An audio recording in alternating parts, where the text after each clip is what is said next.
Siang itu di pantry cukup lengang.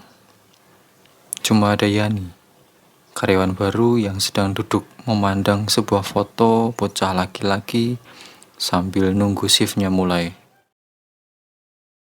Jemarinya perlahan memutar-mutar kalung berbentuk bintang separuh yang ia kenakan. Matanya mulai berbinar, hingga akhirnya suara pintu yang tiba-tiba terbuka membuyarkan suasana hening itu.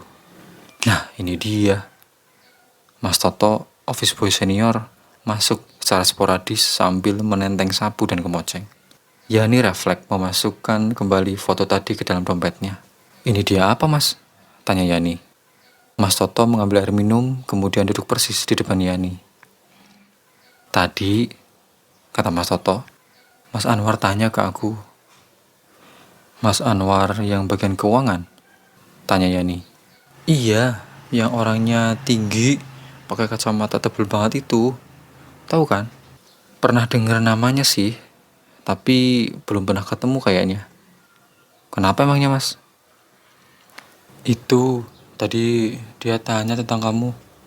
Kenapa kok kerjaan Yani gak pernah beres? Gak pernah beres? Wajah Yani mulai pucat. Iya, nyapu gak bersih. Disuruh beli apa, sering ada yang kelewat. Yani mulai menunduk lesu. Terus ini, Mas Toto menarik lengan seragam yang dipakai Yani. Kenapa, Mas? Tuh, baca. Mas Toto menunjuk ke arah tulisan yang tertempel di dinding dekat toilet. Hari Kamis pakai seragam biru. Kenapa kamu malah pakai seragam yang hitam? Hah? Aduh, maaf banget, Mas. Aku kalau baca jauh tuh suka ngeblur, gak jelas, kata Yani. Adeh, ada-ada aja kamu ini. Karyawan berdua minggu udah begini. Kalau atasan tahu kamu gak beres terus kerjanya, ya jangan salahin aku kalau kamu dipecat. Contoh aku nih, ngapain-ngapain aja bisa. Nyapu, ngepel, bahkan sampai benerin jam tangan, gelang, itu aja aku bisa. Iya, maaf. Yani minta maaf. Yani janji bakal memperbaiki. Yani udah gak tahu bakal kerja di mana lagi. Dulu bapak ibumu ngajarin apa sih? Kok kamu apa-apa gak bisa? Mas Toto mulai kesal. Yani terdiam sejenak. Yani yatim piatu sejak bayi, Mas. Dari kecil udah dititipin ke panti asuhan. Mas Toto agak tertegun mendengar hal itu. Oh, terus kamu gak punya saudara kandung? Tanya Mas Toto. Ada, Mas, satu. Tapi karena panti asuhan putra dan putri itu kan beda lokasi, jadi aku gak pernah ketemu sama dia. Bahkan sampai dia diminta sama orang untuk jadi anak angkatnya, aku belum pernah ketemu. Jangankan ketemu, nama aslinya aja aku lupa. Tapi kata temanku yang sempat bareng di panti sama dia, dulu saudaraku itu dipanggilnya Aang. Aang. Mas Toto mulai tertarik mendengar cerita Yani. Ya, mudah-mudahan suatu saat nanti kamu ketemu deh sama saudaramu itu, kata Mas Toto. Iya, Mas. Maaf kalau gara-gara Yani Mas Toto jadi repot dimarahin atasan. Dimarahin sih enggak, jawab Mas Toto. Tapi mereka minta aku suruh ngajarin kamu biar kerjanya bener. Yani menatap Mas Toto dengan wajah yang yakin. Yani janji bakal kerja lebih serius lagi.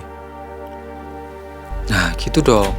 Yaudah, sekarang belum selesai Mas Toto memberi wejangan pada Yani, tiba-tiba Mas Anwar masuk secara tiba-tiba. Tok, nah kamu di sini ternyata, ucap Mas Anwar sambil mendekat ke Mas Toto.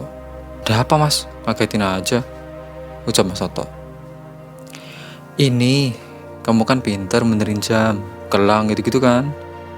Tanya Mas Anwar sambil mengeluarkan sesuatu dari sakunya. Ya, dikit-dikit, Mas. Kenapa emangnya? Ini, aku punya kalung. Gak pernah sekalipun aku lepas dari lahir.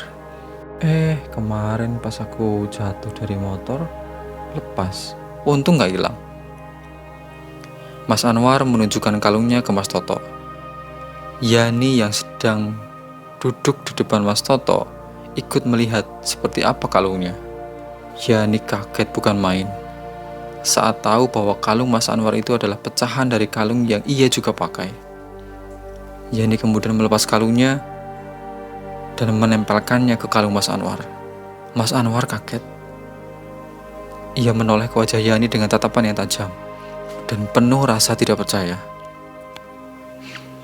Yani memberanikan diri bertanya, Mas Aang?" Mas Anwar mulutnya masih tercekat. Sementara Mas Toto hanya bisa menyaksikan drama yang sedang ada di hadapannya. Mas Anwar dengan terbata menjawab dengan sebuah pertanyaan. "Gimana bisa kamu tahu nama kecilku?"